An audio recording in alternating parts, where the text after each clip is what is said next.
Who are your role models, and why did you choose them? Deeply wired into the psychology of our species is the tendency to look up to other humans, leaders in some way, in the hope that we may learn something of value from them. This tendency has led to our impressive learning ability as a species, but how do we choose who to look up to? In this modern schizophrenic internet era, with a million role models to choose from, in an environment where attention itself is fought over between massive tech companies, do our natural role model instincts no longer serve us? And how might we think our way through this? This week, the Friday Council discuss how we resonate with role models on personal and cultural levels, and how does that steer us towards the people we aspire to emulate.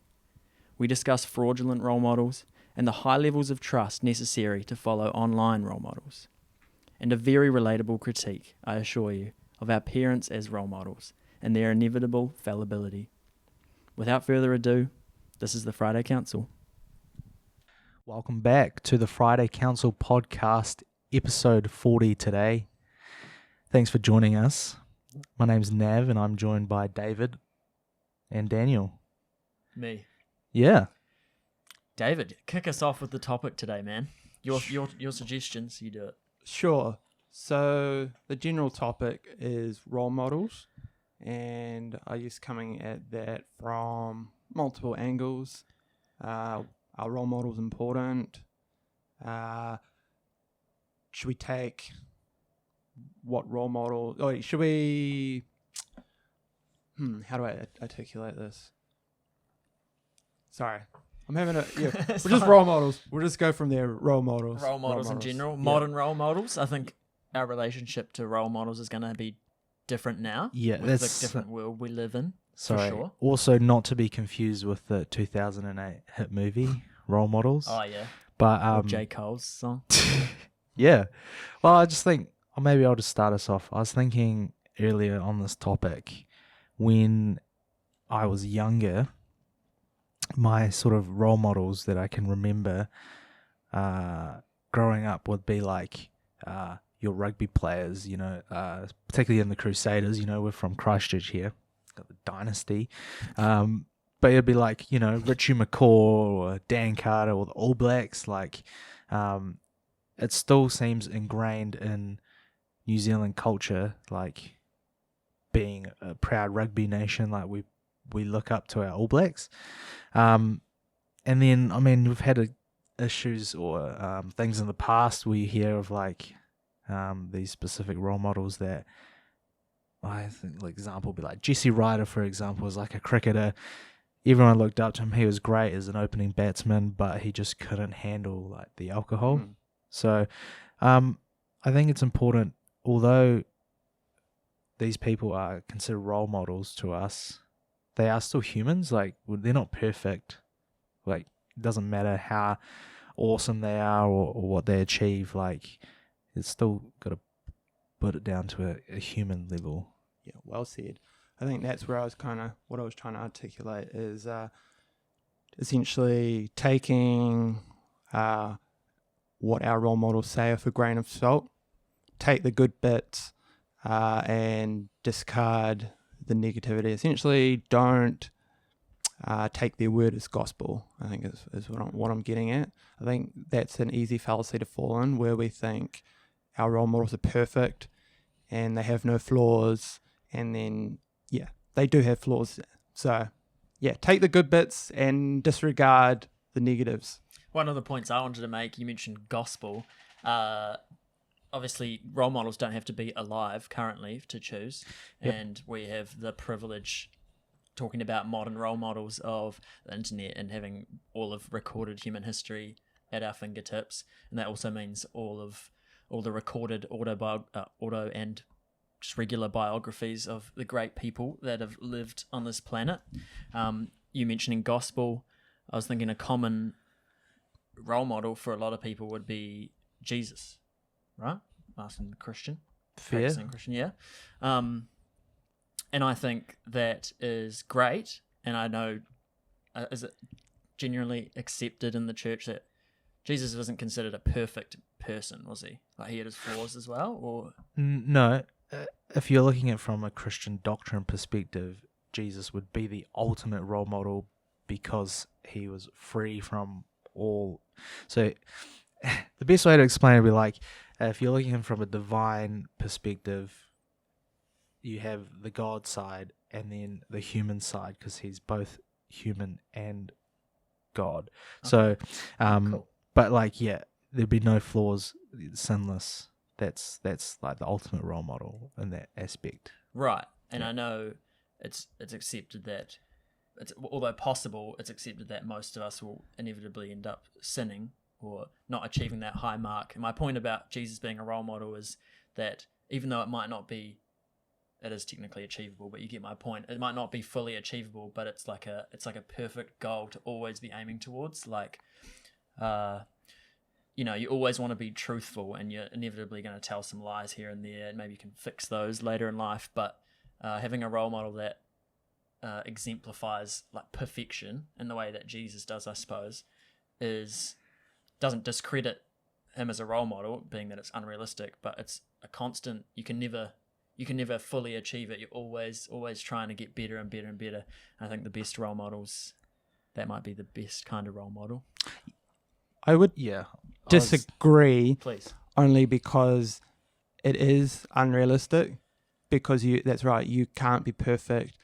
Now, yeah, it depends on your personality. If you're not someone who's lacking self-worth and self-doubt and is hypercritical, maybe that's an acceptable role model. Or if you're someone like me who does like a lot of comparing to others and then seeing, it highlights your flaws.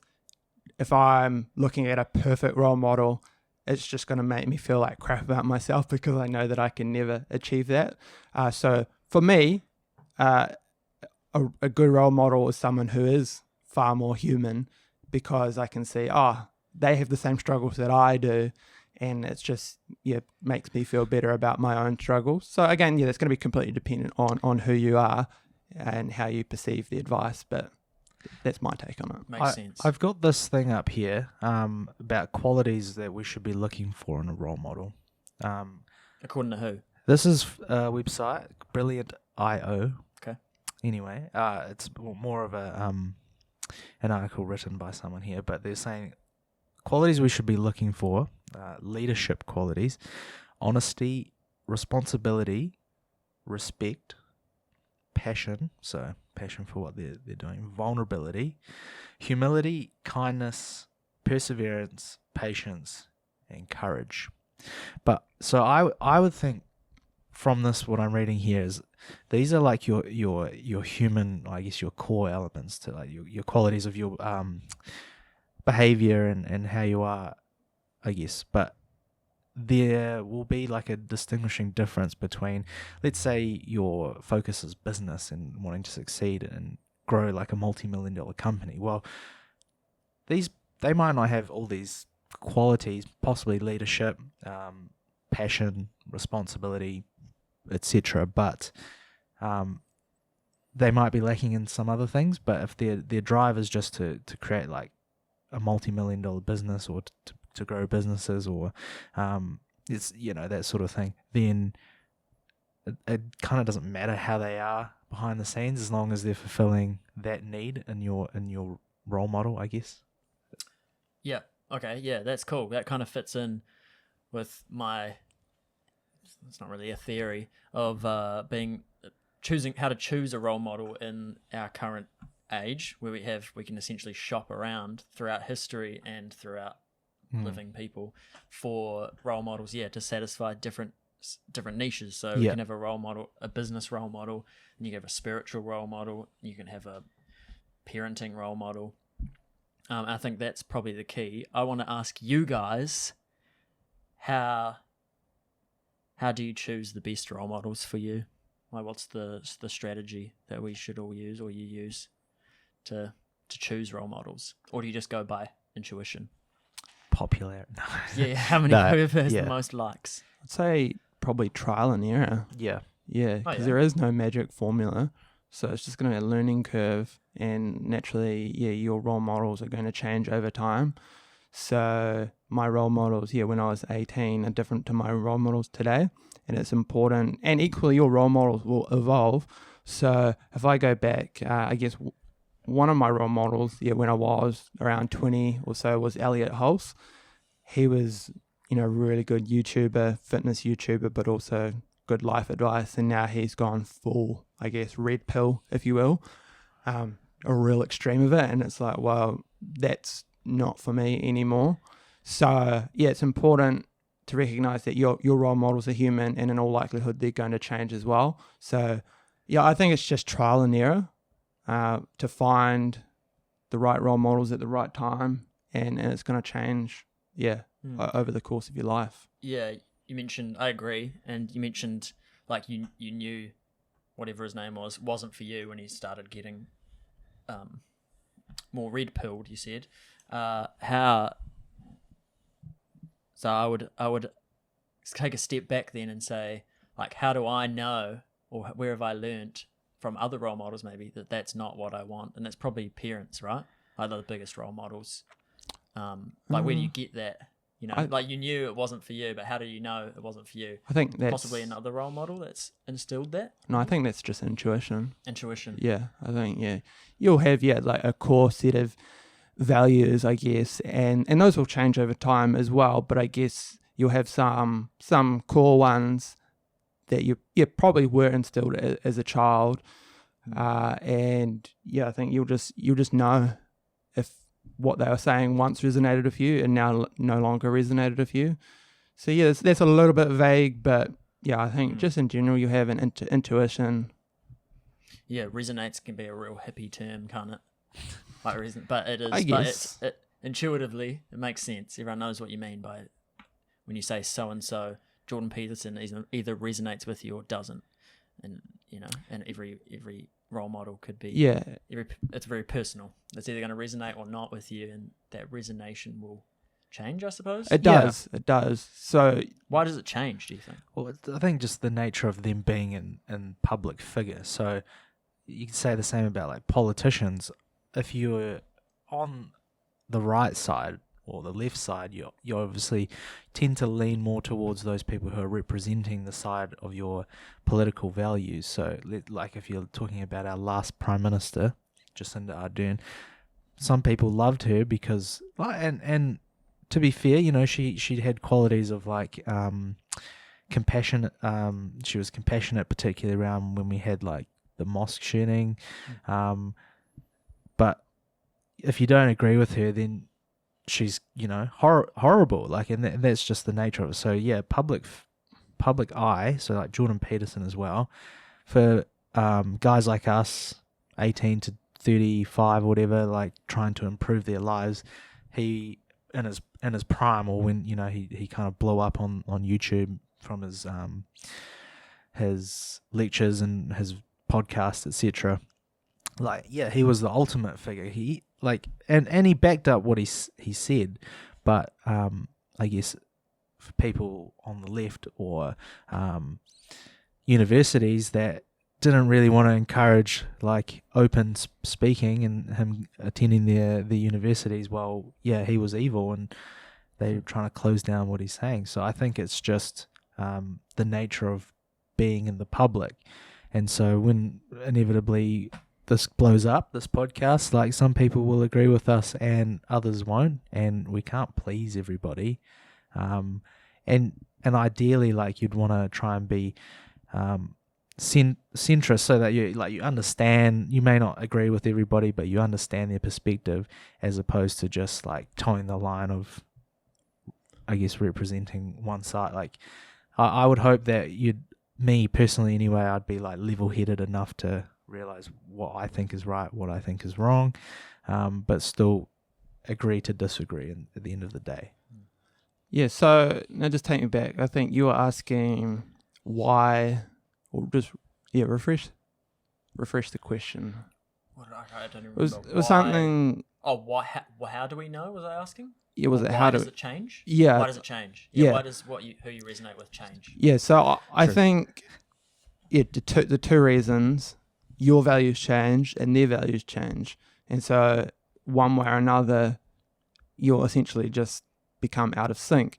So for me, if I go back to around 2017 to 2019, I was I wouldn't call myself red pill, but I was much more aligned to that people in that industry. So Gavin McGuinness, off the top of my head, I can't think of others off the top of my head, but those sorts of people. And now they don't really, they don't resonate with me because my views have changed. I still align with a lot of what they say around like free speech and stuff, but I consider those people, I don't know, maybe nasty or they're agitators, and even Jordan Peterson fits in that category. Whereas I try and have understanding and be compassionate to even people that I disagree with. So to use an example of that, it's like Jordan Peterson when he was saying that a fat woman will never be like a model or something. Well, that's an opinion. Some people are attracted to large women. It's purely an opinion. There's just no need to like say that. That's just being nasty. Obviously, because he knows his audience, he knows that resonates with them. But that sort of stuff doesn't resonate with me. Now, I'm not attracted to large women, but I'm not going to go out of my way to mock them or, So my values have changed where I try, as I say, I'm somewhat red-pilled in terms of the whatever life philosophy, but when it comes to putting down others and stuff like that. I've moved past that phase in my life. Yeah, right. As I try and be compassionate towards everyone. I'm human, so of course I'll slip up, but in general, yeah. So, I think, are we trying to say like the key word here is like resonate? Would you say? Would you agree? Yeah. Well, I want to say as well because you mentioned you've changed again, but didn't again say like why we changed. No, I'll try and answer it as to why I think we changed because I think it's obvious that we do, and who we resonate with does change. I think it's down to life experience. Basically, you bounce off those extreme red pill ideas off real life as you move through life, and you'll either find that it works well and gets helps you succeed in life, and you are happy with where you're going, or it doesn't really quite match up. And you can either then double down and be like, oh, it's everyone else is wrong and these guys are right. And that's when it becomes cultish, when you're like culting, like, for like Gavin McInnes say. Oh, I rate the guy. But so you've got to have a bit of modesty when it comes to that and say, maybe admit you were wrong about how right they were. And so, in that we can shop around, like I mentioned, for role models. That also like cheapens them in a way where they're more in a throwaway culture, like you hear about single-use plastics, you can kind of treat role models that way, and it's not a bad thing. You can quickly change. There's heaps of options. It's not like back in the day where your role model was, although I agree, probably one of the best role models, like Jesus, when everyone was more Christian. Then it became rugby players as New Zealand became. Every country has their sportsmen that they prop up.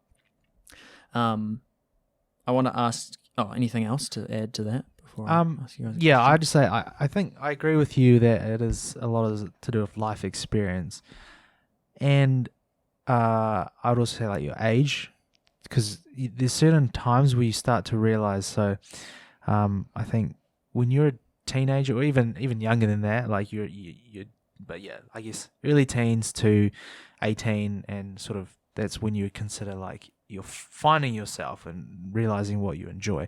But at that point in time, I think you're quite, I don't know if the right word to use here is like malleable. So you're likely to absorb things, or if it's easy to fall trap to like hot takes. If someone's got a one-liner or a quote you can hold on to, but kind of as I've grown older and through the ages of mid-20s and older, you can kind of cut out the BS. So like, yes, we can respect like, I agree with you. Like Jordan Peterson, for a time for me, was like awesome. I read his book, used to watch his lectures, and he had some great nuggets of wisdom and advice. Obviously, he had a bit of terrible circumstances in his family life and the drugs and all that sort of thing. But yeah, like he just doesn't resonate the same with me. I still respect him. I still agree to a lot of things he says and the principles he preaches. But there's so many people out there, and like you say, you can just shop and choose around. And it's the same with friends too. Like, I've had friends in certain ages where I really appreciate hanging out with them. They were awesome for that time, and then you kind of just move on from that. It naturally just dies out. But yeah, I still think about these people and the good times I've had. And I think like that's an important point, is that your role models don't have to be, black and white, where you believe everything they say. And with Jordan Peterson, that's a good example. I still see clips of his come up, and when he's sort of at his best and he's talking about, concepts in a, very deep way, and he's not trying to be edgy, is what I call it. Yeah. He's still got some great stuff. It's just when the edginess, they're trying to get in there and essentially agitating and being nasty, you've got no time for that. But so being able to take, as I say, I don't know that I'd consider him a role model, but that's it. If we do take someone who is my role model, it's still important that I take the good stuff and discard the stuff that I don't agree with, and I think that's very healthy. It's not all or nothing. It can be hard sometimes.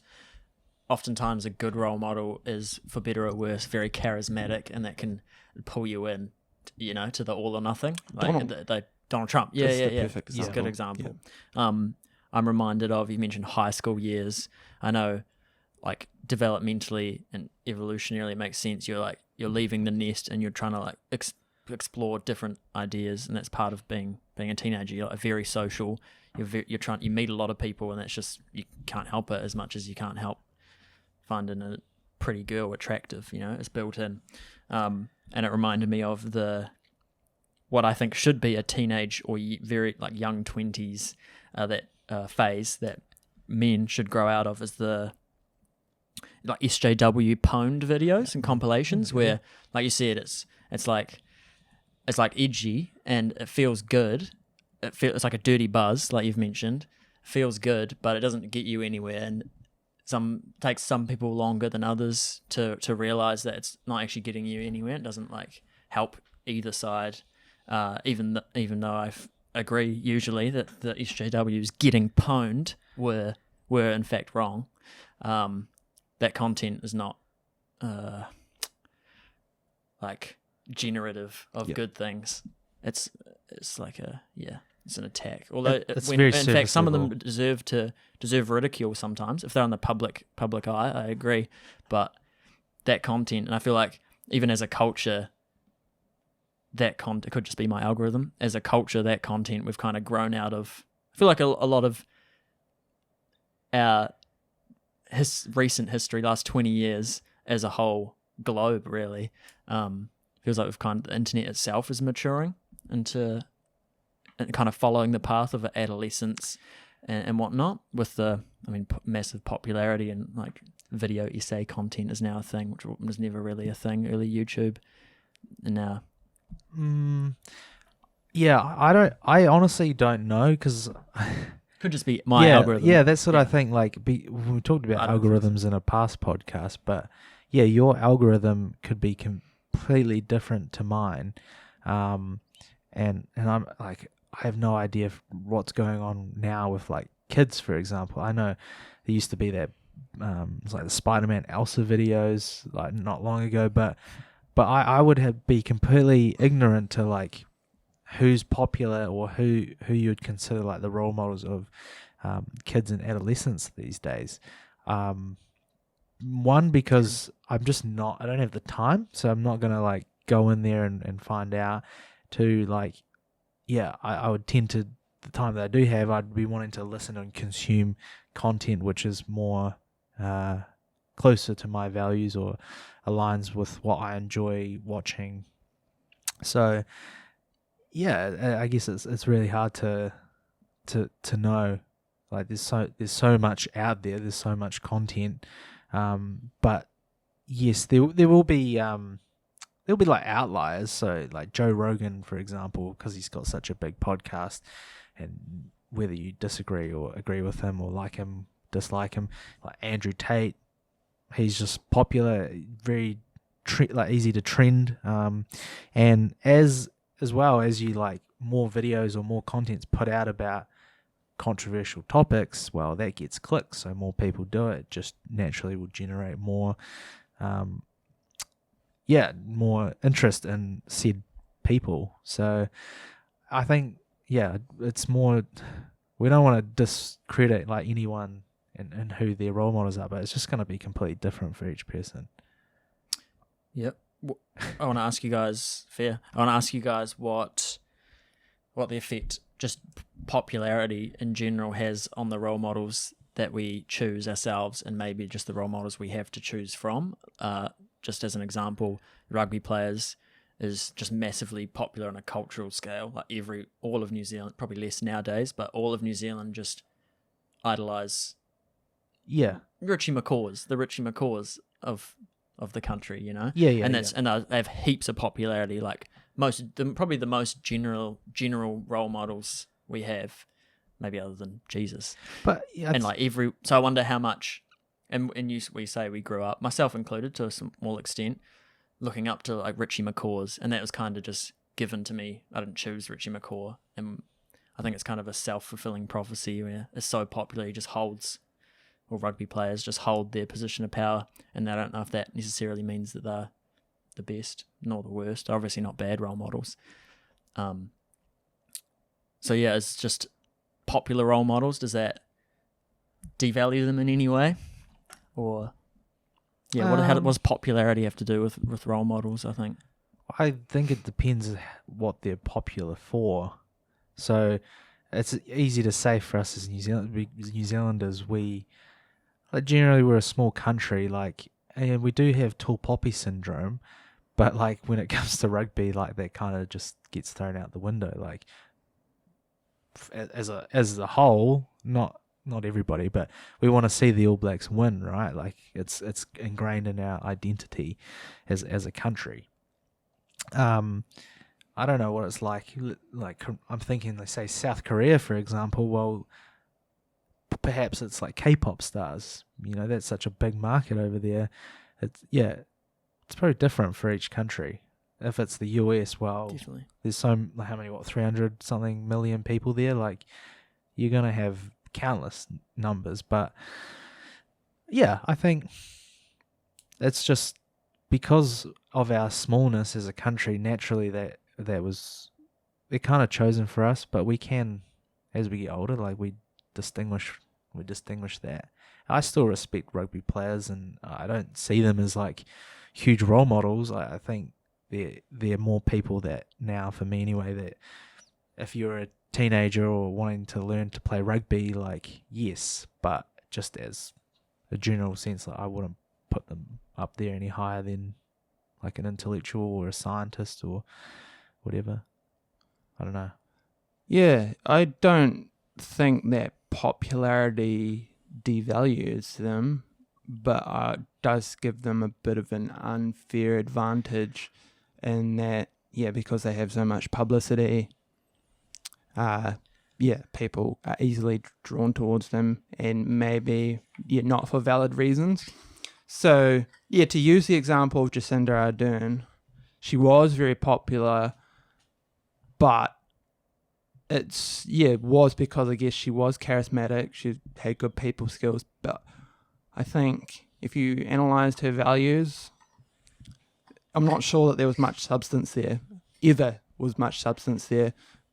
And same can be said for John Key, so it's not because of my political bias. I think it's the same with John Key. They are very good in front of a camera, essentially, which is a skill. But I think if you analyse the substance of their personality, or whatever it is, maybe a bit lacking. I'm not saying that either of them are bad people. I'm just not sure that they were, amazing role models. So I think they were, did have an unfair advantage by their access to cameras and stuff like that. And the same would, the opposite would be true in that there likely are some very great role models that don't have much popularity that will be, unfairly not given an opportunity. People be like, oh, this guy's a loser because they don't have any followers, but they could in fact, be an extremely wise and good role model. So I think it just gives you an unfair advantage, and you've got to be careful to look, really analyze and say, does this person have values and beliefs or whatever, lessons that I can learn from Yes. or not? Especially when they have so much control over you, like a prime ministership, where they're saying things about or making decisions about immigration and whatnot, which is very value driven, Yep. as well as economically driven. I just want to say as well, in thinking about modern role models specifically in terms of popularity, internet. Another reason why the internet has possibly had a very like destabilizing effect on society, because you can have people who are fully infatuated with red pill Andrew Tates, and then others, I don't even know who the left wing like idols are, but because we all have so much access, and the whole echo chamber thing, people become led. Obviously, if they're not checking, like we just said, where they say, "Is this person really like? Am I just listening to them because they're popular?" And subconsciously, I'm giving them validation just because they're popular, or do they really align with me in what I believe? And so I think modern day role models for everyone are more different than they've ever been, which is a blessing and a curse, in that you can find someone that resonates super strongly with you. You can pick from thousands of people someone that resonates super strongly with you, but I suppose that is quite related to the whole echo chamber thing, where, like you said before as well, it could just be my algorithm that's making me think certain types of content is more popular than it's ever been. And so do you think there's a danger then, a particular danger with modern role models of the echo chamber dilemma, or being sucked into the charismatic characters? Yeah. And where do you think where that ends up? I think there definitely is. I don't know where it ends up. But yeah, to use two obvious examples, Andrew Tate and Donald Trump, they're both very charismatic, and as a man, they're very macho. So it can be easy to sort of be, what's the word, like hypnotized by them. But I think if you look at both of those people, they have a lot of character flaws, a lot of undesirable traits. Both of them can't admit that they're ever wrong, seemingly that they're always right. No human is always right. So that's a big red flag, probably more so for Trump than Tate, but still in both cases of them. But both of them do have, a lot of value. I've seen good clips of Donald Trump where he's not having his me against the world mentality, where he's just talking. I think I've used the example before, where he talked about his friend who wasn't rich but would always fly first class because it was about manifesting. It was about that he needed to believe that one day he will be rich, and flying first class when he wasn't rich was his one of the things he did to help him truly believe that would happen. And there's various other clips I've seen where Trump, where he's just being level-headed, has a lot of good stuff, business advice, life advice, how to be confident. But it's when he gets into that me versus the world mentality that, he talks a lot of crap. So you do have to be careful, as I say, not to take. You can extract the good stuff, but you don't worship these people. Is probably what the term for it. Don't worship them, because they're not Jesus. Yeah. No, I don't have anything to say. No, just go for it. I'm not sure that. I mean, great that we're all on a similar level where we're picking and choosing our role models pretty consciously, relatively consciously compared to general public. But I think most people, and fairly I'll get my point out. I think most people couldn't really give less of a conscious shit about who their role models are. No one's consciously really choosing. And that's not necessarily a bad thing, but it leaves you open to, you basically get the default ones, the rugby players, which are great, politicians, I suppose. A lot of females I know resonated with Jacinda Ardern, just on that real surface level of like, she seems nice, she's a woman as well, so I'm gonna love her. I don't know where I was going with that, but it's kind of horrible and elitist to say, but do you think there's an element of those people aren't necessarily sheep, but they just don't give a shit, and they'll just take whatever role models they get and not really consciously maybe realize where their values are coming from, which I think leaves as a big weak spot in terms of, I don't know, the stability, I guess, of structure of society as a whole.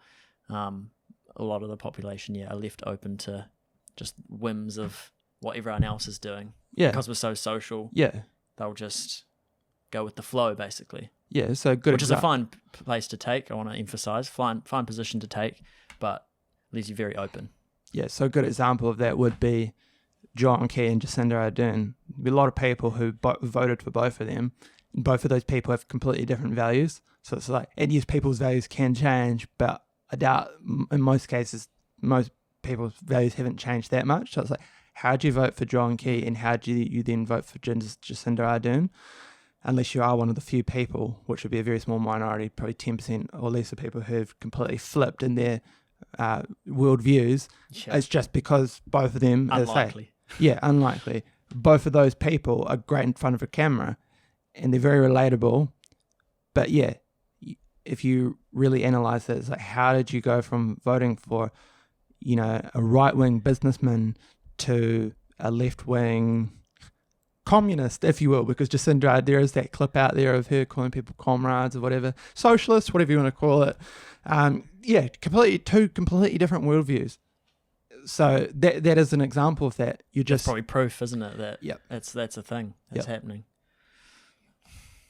Yeah, no, I guess I agree with that. I think, I don't know, would you think it'd be like 10%? I think it's probably less. I think it's 10% less what? than that. 10% of people who, like, if they're voting for both of those two, have decided, like, Genuinely changed. I agreed with, well, if you go and how it panned out, obviously John Key first. So I agree with John Key and whatever. I think he's personable. I like him. I should say, I agree with the values of the National Party at the time and what they were trying to achieve, and now flip. I agree with Labour because, two very different. I think it would be probably less than that. I think probably is. I think it's more just like persona, and you could probably say the same about like Barack Obama too. Like, I know, it was 2008. So for me, that's first year of high school, 2008. So just because he was the big thing at the time, like challenging the status quo, he was the first black president of the United States. So he definitely resonated with the key demographic over there, but I don't know if he would be considered the best president or one of the better presidents. From my understanding, like from what I've heard, it's easy to say in hindsight, but he was actually pretty poor. Like, I think it just got chop and changes. I was going to say one thing, which is, I don't know if it's somewhat related, but I think this is a personal point, but someone who has more of like an inspiring story or like a hardship that they've overcome, more interesting than like a politician or a world leader, etc. But in saying that, those sort of people, like you hear about their story, it just goes like in one ear out the other. They're only like, I can only resonate with them for that short amount of time, and then it's like on to the next.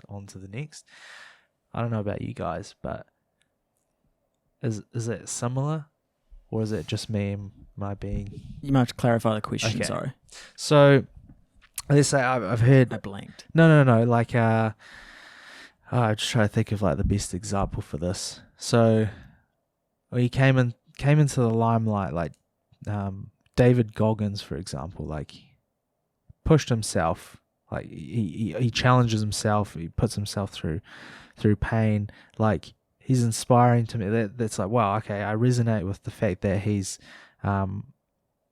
achieved this, or right, the story. Yeah, the story. Yeah. Okay, cool. What next? Yeah. I see, right. Yeah. And then it's kind of It's like, who's the next person? Or like, I'm just trying to think now. I'm like put on the spot.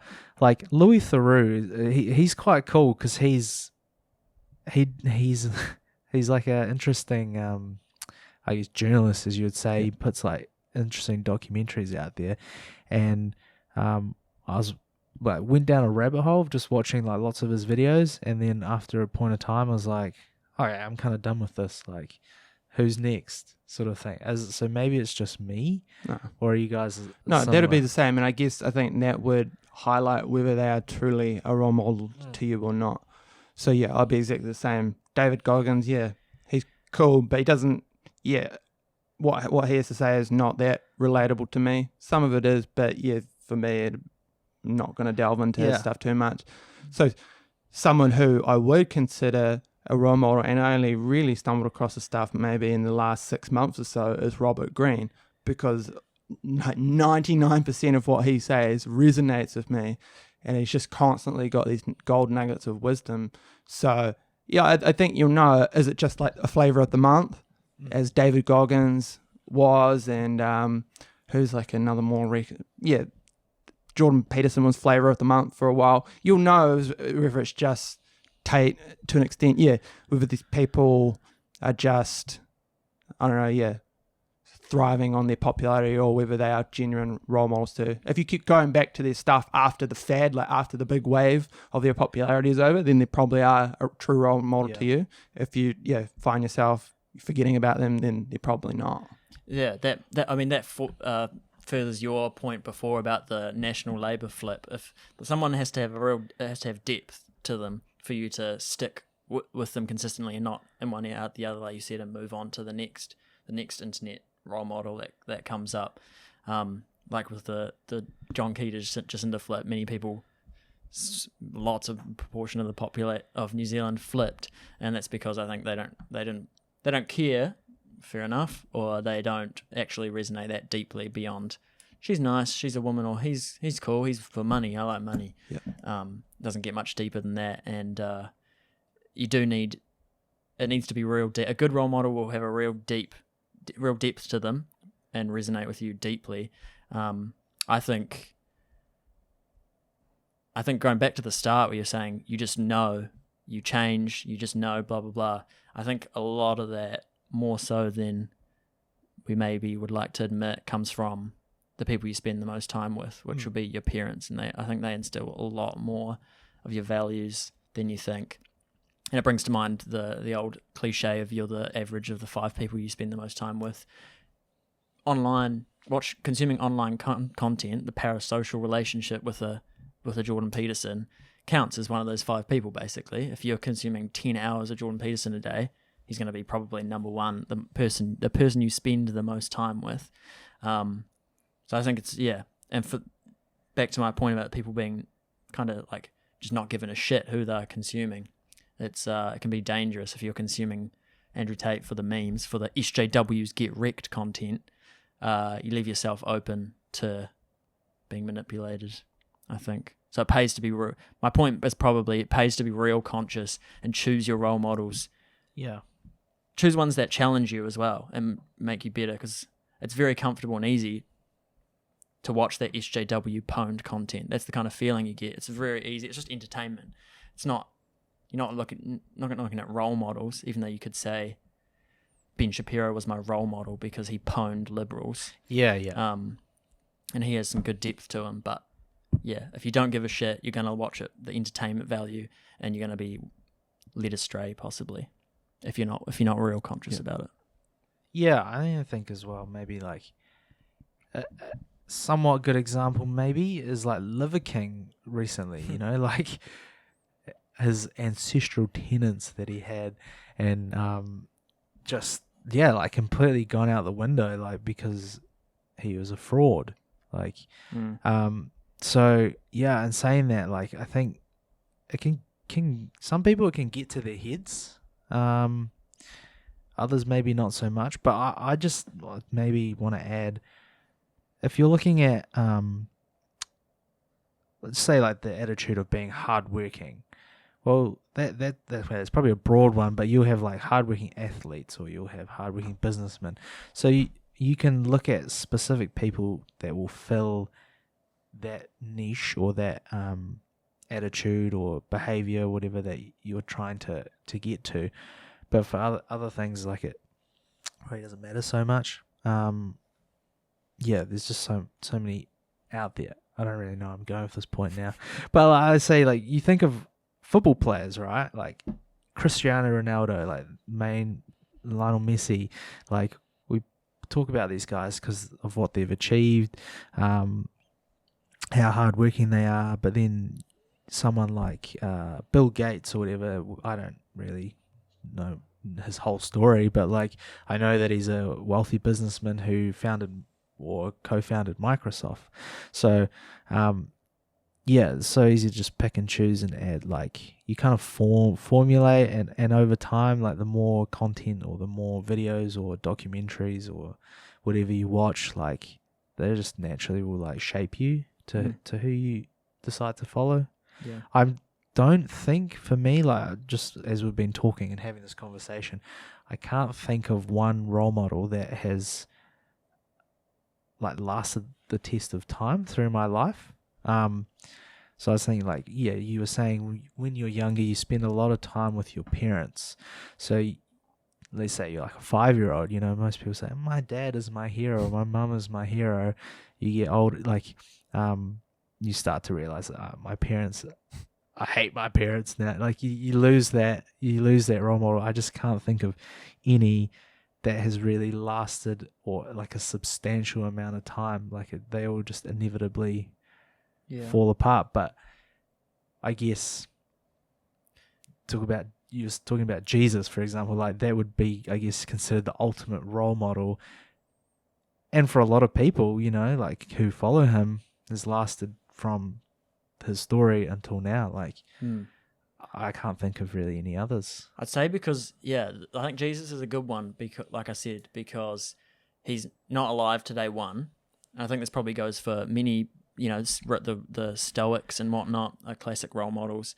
Because they're dead and they've been immortalized by their ideas, and kind of the best of their ideas have been filtered through time, they can't be proven wrong like your parents can now. So they probably will last forever. And everyone's idea in their head of Jesus, for example, will be slightly different. Yeah, honestly. of course. And everyone's idea of God will be slightly different, but they at least all will be consistent in the fact that Jesus was this, like, he was perfect in that way.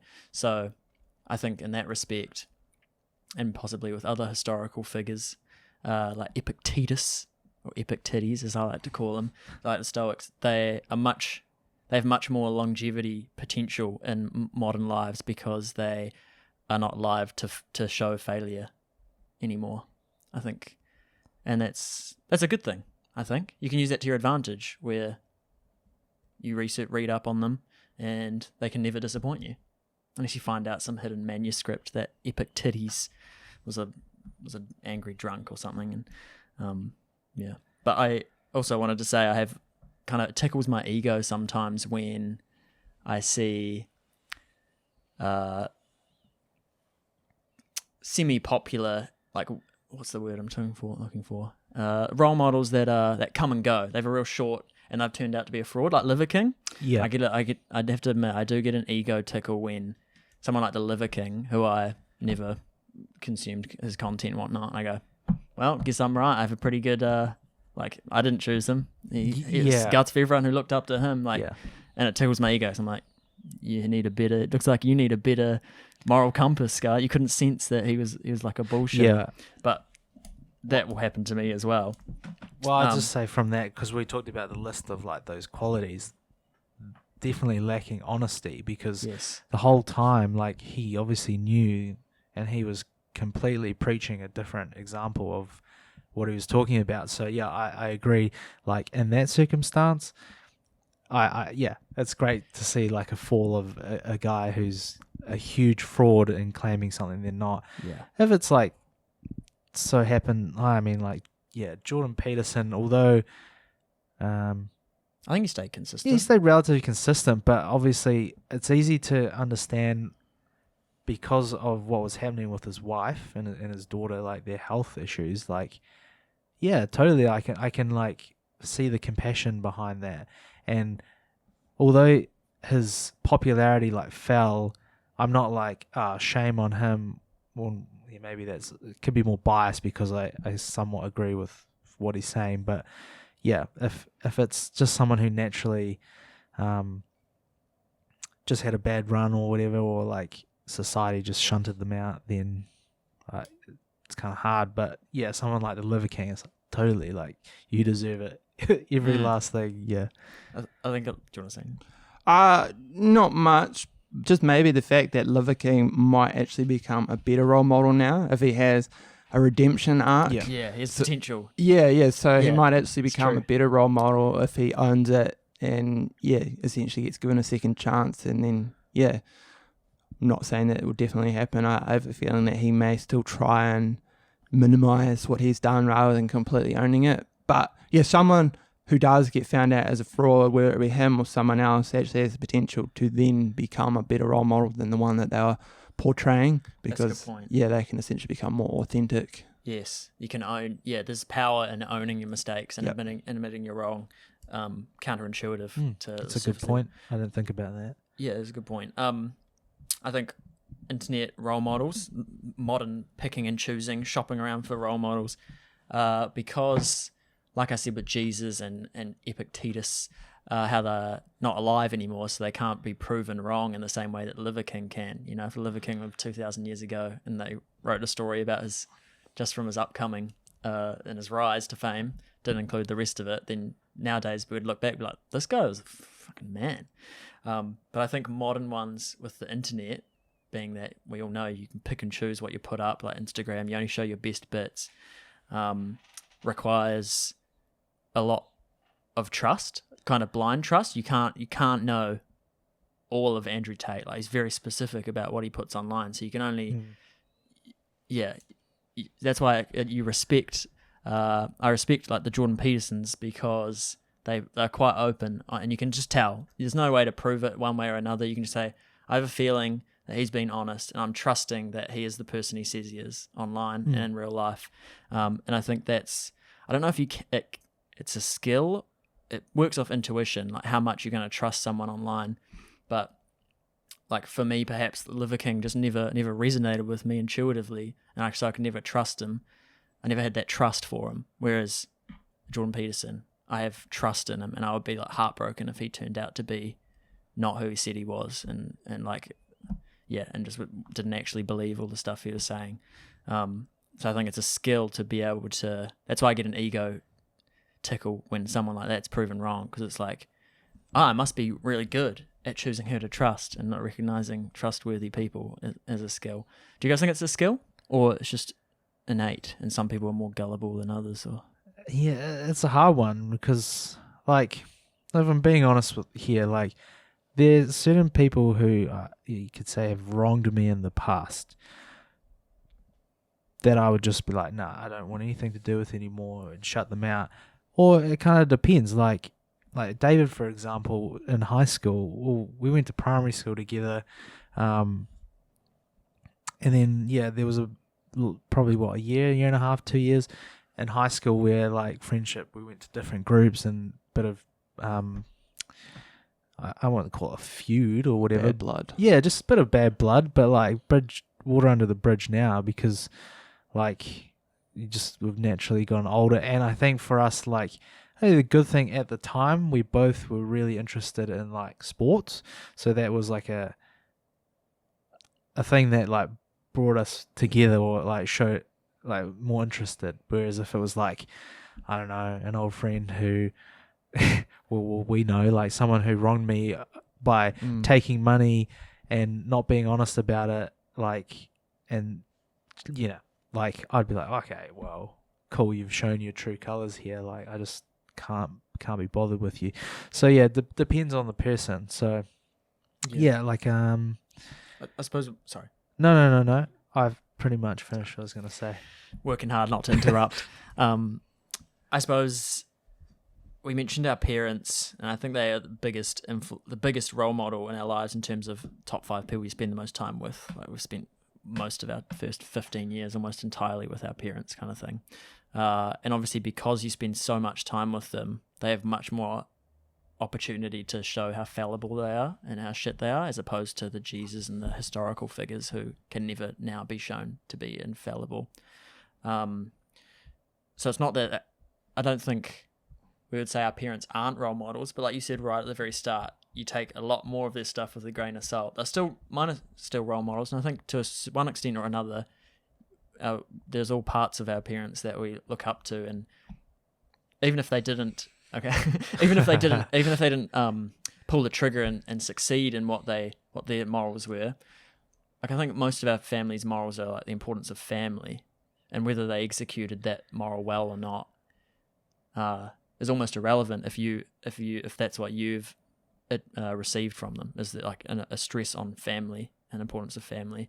I think you get that from maybe innately from just having parents. You recognize it, but you want to say something? Yeah, well, I can only speak for my parents. Yeah, me too. Other people might have genuinely amazing parents. I've said my piece about my parents in other pods, so I won't go too deep into it. But of course, they would have been my role models when I was young. Yeah. And they were brainwashing me essentially. Yeah. As all parents do. Yes.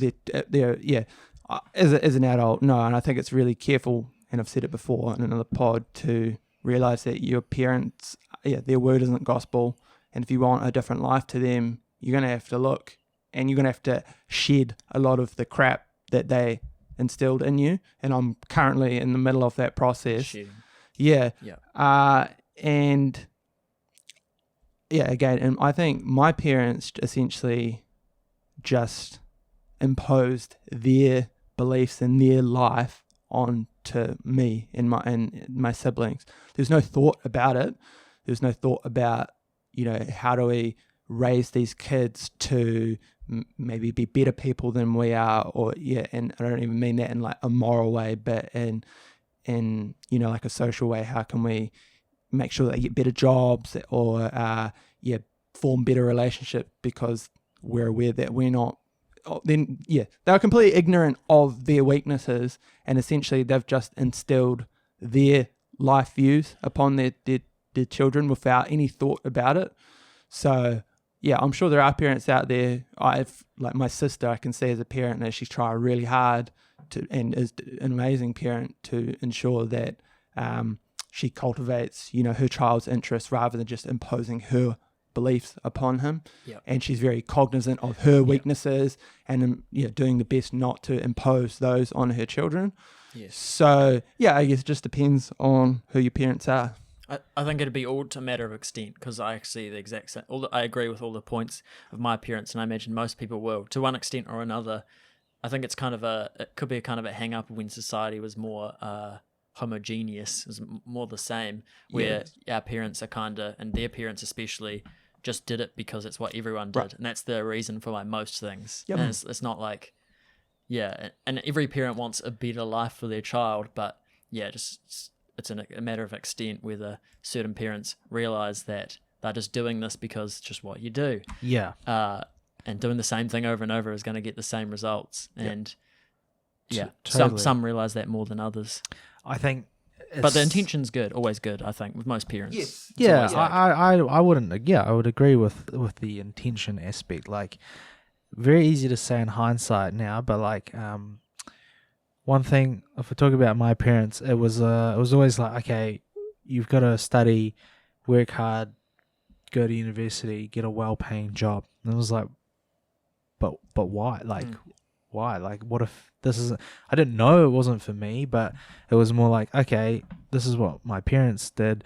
Now that I understand, and like my mum, as an example, is from a bigger family, a lot of competition, and also the culture behind it. It's huge. Like in the Philippines, like, you want to be the best academic, the best of the best. I totally understand why now that was a big thing for her.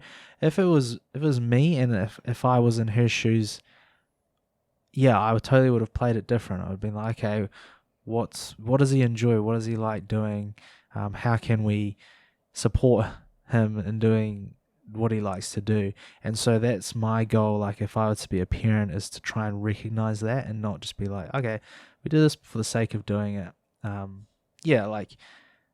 It's not the best example, but like Rich Dad, Poor Dad, if you've read the book, how you've got like his natural dad and his stepdad. Like the natural dad, it was all about just work hard. You make a living. The other one's like, no, you've got to think outside the box and think a bit differently. But then totally in other aspects, my parents will give them credit for. Like I didn't really see, although I know there was struggles with money. Like they didn't really show that. They just kind of like towed the line, like made sure that we were unaware of that. I don't know what conversations were being said behind closed doors, but it was never like an issue for us. Yes, they were stern on things when it'd be like, I want to get a PlayStation. No, we can't like afford that or whatever. But I like give them credit for that. But there's just, you can't tick everything. And I know that eventually when you can't do things without actually doing them. You could read all the parenting books you like, but if you're not actually being a parent, you'll never know.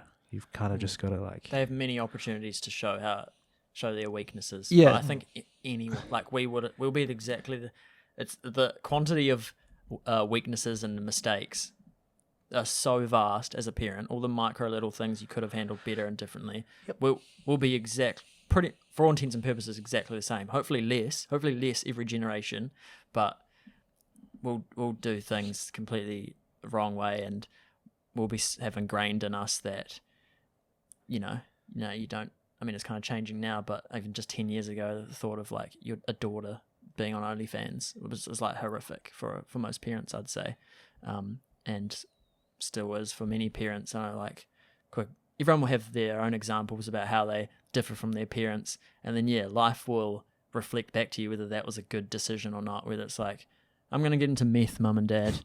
That's obviously not going to end up well. Parents are right there, but I know it challenged my parents, especially getting tattoos. Like that's not something the people they were surrounded with do, and it's just not something we do. So that was like pushing them quite to the limit. They were accepting of it, but they struggled with it, and that it like comes up against like the programming of like, that's not what we do. That's not like unknown territory. Yeah. You might ruin your life. We don't want you to ruin your life. And I think a lot of people can relate to that, whether it's tattoos or drug use or. Mine was like, no, you're not allowed to play rugby because you'll get hurt. Like, yeah. There was another one like, no, you can't move out because you don't know what the real world's like. You got to pay for the groceries. It's like, why don't you teach me how to do it as opposed to telling me that's not the right thing? But like it got to that point I was saying I wanted to play rugby at the beginning of high school. No, like wouldn't support it. And then one day I just came home and I said, I've signed up to the rugby team. Like you can either come along to my games or not. Yeah, respect. And so that's quite brave. Yeah, my dad was chill with it the whole time. It was more of a mum thing. Yeah, like he could. It takes bravery on your end. Yeah, right? yeah. Like, you would have been like, got to tell her. Yeah. Yourself. I mean, I think I in some ways like my dad way more supportive in other things, and mum in other things too. But like I guess that's why and apologize for those people who don't have parents or parents have passed away or whatever. But like luckily for those we have two, like you can kind of pick a mix from both. Like you would hope that your parents are somewhat level-headed. One will counter the other, and then you'd get the best of both in the child, I guess. I don't know. Yeah. It's an argument for heterosexual, married, possibly, nuclear families. It's a different topic. Different topic. Do you want to add anything before I just do one? Yeah, I guess. I think it's just lack of self-awareness as a parent is very bad. And both of my parents don't have an ounce of self-awareness. So I think, like you said, like we made us end up repeating what our parents did, just ever so slightly less. But I think we all got pretty good self-awareness here, and I think that's part of it. Key. Yeah, you're going to make mistakes, but if you're aware of it and you're constantly looking, how can I do things better? And obviously the big one, apologizing, be able to say, I'm sorry, like I shouldn't have yelled at you, I shouldn't have acted in this way, is the key. Whereas if you have parents that don't have any self-awareness and parents that love to dig their heels in, that's part of the issue. You're never going to be a perfect parent, but if you can recognize your mistakes and be constantly improving, that's good enough. But if your parents don't do that, there's just no excuse for it in my opinion. Mm-hmm. So, yeah. Yeah, no excuse, but you just need, if you never realize, it's like it's not. Yeah, I know what you mean, but like if no one, it's like it not being told Right. that something. It's like, how could I have known? Because no one told me or showed me. Like, Yeah. I get you it. know, if no one told you how to pay your taxes, like how am I supposed to be expected to learn? But there is no excuse because that's ultimately what everyone wants. I think that if you're a prospective parent, you need to like start thinking about these things rather than just going in blind with all your biases and all your shortcomings and just default moding. Yeah, you need to go to the library, go to parenting class, and I'm sure those existed 60 years ago. Yep. I'm sure there were parenting classes, and there certainly would have been books in the library about or even going to like a family therapist or something.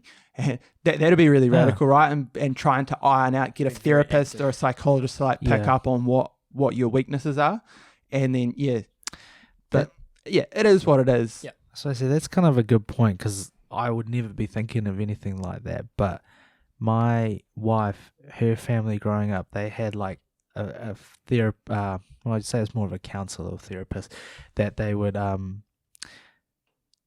go to. So like they all had the opportunity to go like individually if they needed, like couple counseling too. But it was good for them because when the and I've been to this counselor because we went when we were dating. That's another story. Anyway, point being, when you're trying to like overcome or understand, like, I guess your upbringing and how it shaped you to be the person you are and all the flaws that you've overcome. Some might be like good reason for it. Others, irrational. But sorry. Point being, family therapists knew everybody in the family, so when they would speak to each individual person, they'll say, because your mum is like this, perhaps that's why you're feeling like this, so here's an opportunity to look at it from this perspective. So that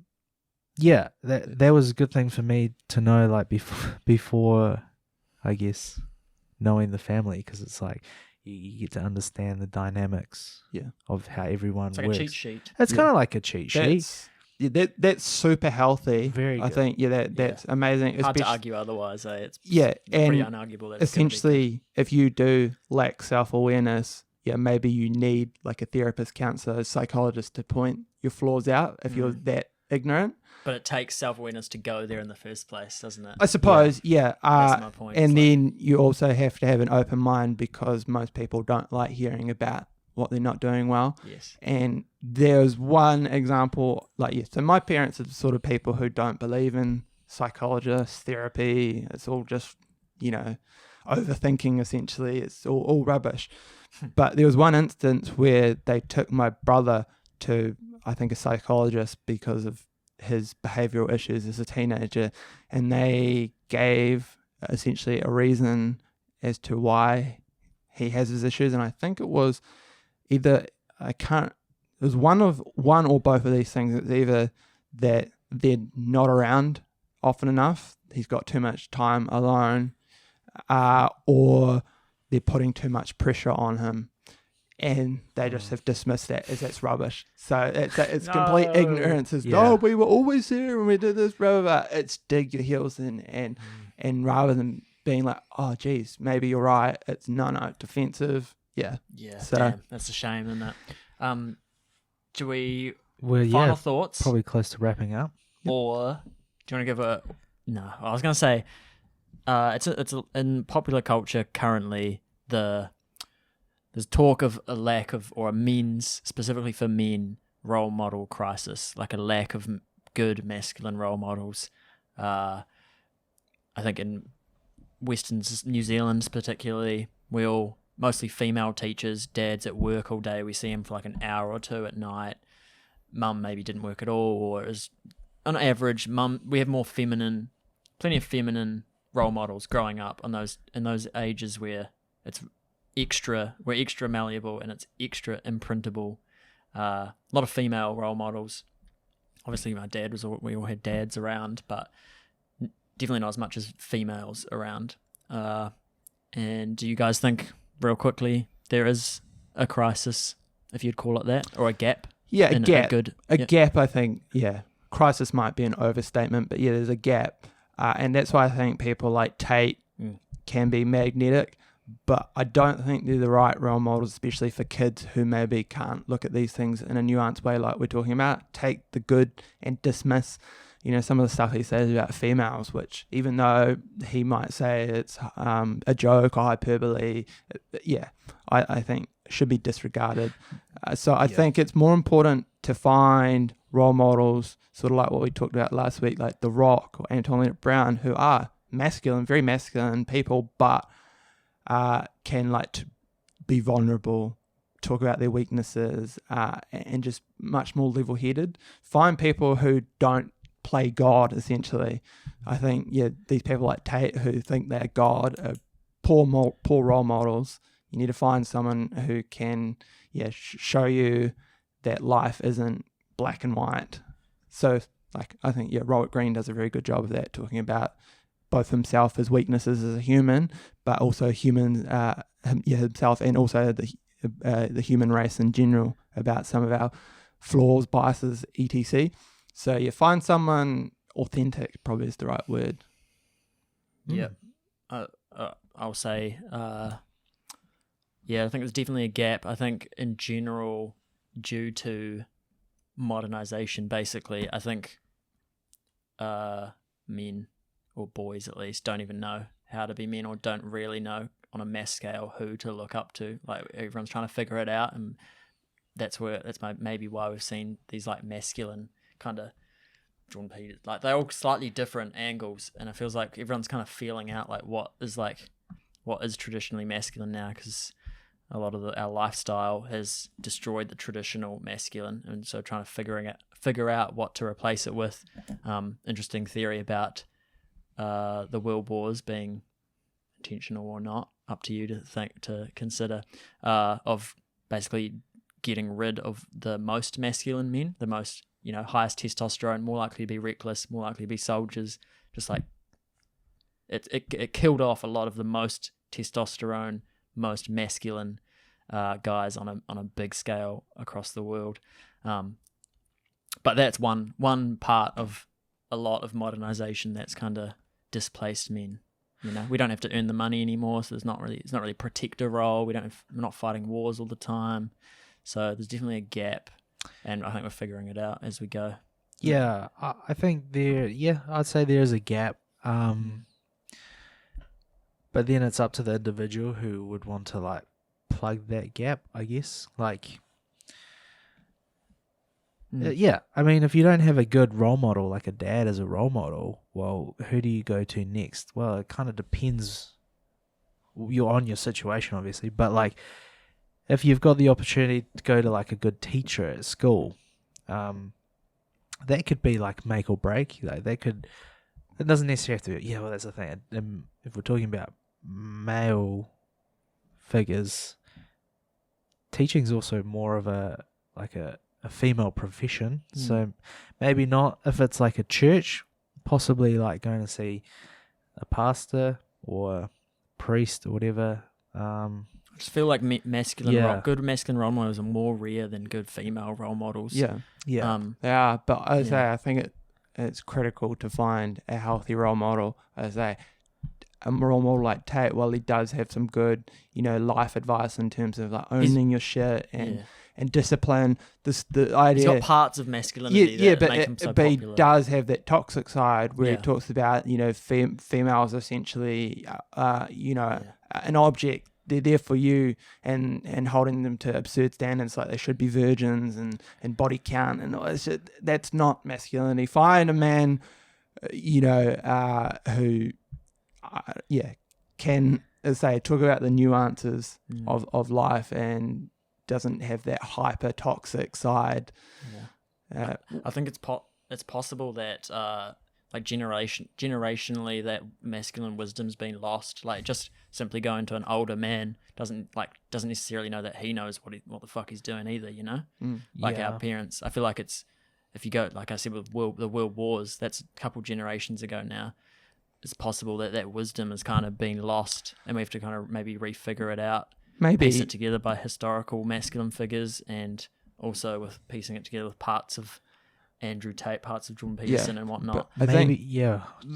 the thing with World War II, I'm not sure that men in general would have had the greatest. Sure, they would have had some good life wisdom, but again, if we look at the standards, women back then were essentially second-class citizens as well. So you would have found, like, there's that meme about, I don't know if you've seen it, where it's like men don't treat women the way that they used to, insinuating that men used to treat women really well, and it's like granddad, if dinner wasn't made on time in the 1930s, smashing like a guitar over a woman's head. Yeah. And there's truth to that. Like, I don't know if it's able to be proven. I mean, for sure, you only have to like look at the fact that women didn't have the vote and all that. And sure, you have women who say that they would like to go back to that. Yeah, but in general, I don't think that's true. Women certainly had less rights and were certainly viewed as much more of a second class.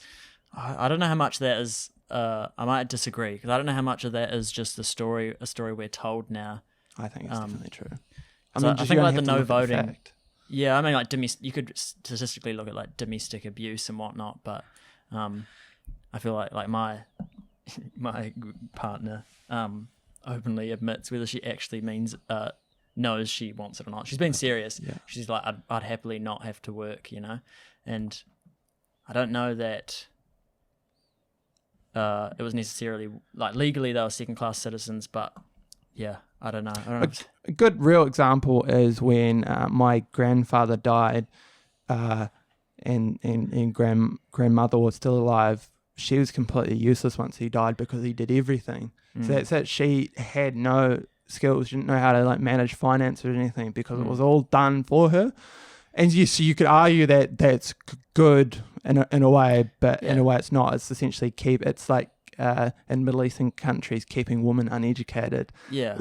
I don't think overall it is a good thing. But it's almost like a pet, Yeah.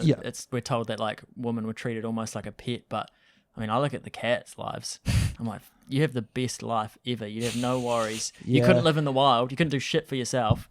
But I don't know if they'd trade it. It's like we've traded all these modern comforts and expense of our kind of health, mental health, and we're like, we'd rather be warm. We'd rather have electricity and warmth than have to have big muscles. And survive. Work it out for yourself, because that would probably be better for you, but it's harder. Your psyche, but it's harder. Yeah. It's an interesting one. Well, I think the fact that there was enough women that did want change back then would suggest that there was at least a significant portion of women that did not like the way things were. And it's kind of great, I guess, in that to an extent women have choices now. They don't necessarily, if you have a child, for example, you get in a lot of, unless the man is earning so much, you get government support. And if the man is earning so much, you don't have to. Like, that's sort of like my sister. She can sort of work when she wants. Well, one of my sisters can work when she wants to work because the husband earns enough. It gives her flexibility. So she has the best of both worlds. She can work when she feels the need to work, does some relieving as opposed to full-time teaching. So in a lot of cases, women can have the best of both worlds. They can work if they want to work. Yeah, and I think that's what's made the gap, though, in the, like, what is masculinity now? Because it's much more clear, it's much more overt, and, like, just like about much more emphasis on like physicality, which isn't a thing anymore. So I think that's like all good, but it's led to this gap, and it's kind of trying to figure it out. Perhaps, but as I think it's like we touched on last week with mental health and stuff, and men, that toxic idea that men can't talk about feelings and stuff. Perhaps we're looking at the history of rose tinted glasses, especially if we're talking like 1800s, 1900s men. Yeah. Maybe we look at them and they were masculine in terms of providers, but perhaps they had a lot of biases that we wouldn't want to have. I think, history is not linear. And if you go back to Greek, ancient Greek, and we had like Marcus Aurelius and Epictetus and stuff like that, there's maybe better masculine role models back then who were much more, wise and talking about their shortcomings and humans, the human condition, and they won't try and act like they had it all figured out. So perhaps there's a point in history when you can go back and you find better masculine role models who just can talk about the nuances of life rather than trying to put on that macho man act. Yeah. Cool. I think Maybe with that. maybe we'll wrap it up on that then. Good. Yeah. Okay, sweet. Well, thanks for the council session again, boys. Yep. It's been fun. Yep. Potentially have a guest on next week, just Yes. finalising the details of that. But otherwise, please follow us on Facebook, Instagram, Twitter. I think I'm not missing. Oh, YouTube, obviously. We're on there now. TikTok soon. TikTok soon. Possibly TikTok Remember that? soon. We hate TikTok, but we love TikTok. But yeah, that's episode 40 in the bag. Thank you for listening, and we will see you next time. Nice. Peace. Later. Peace.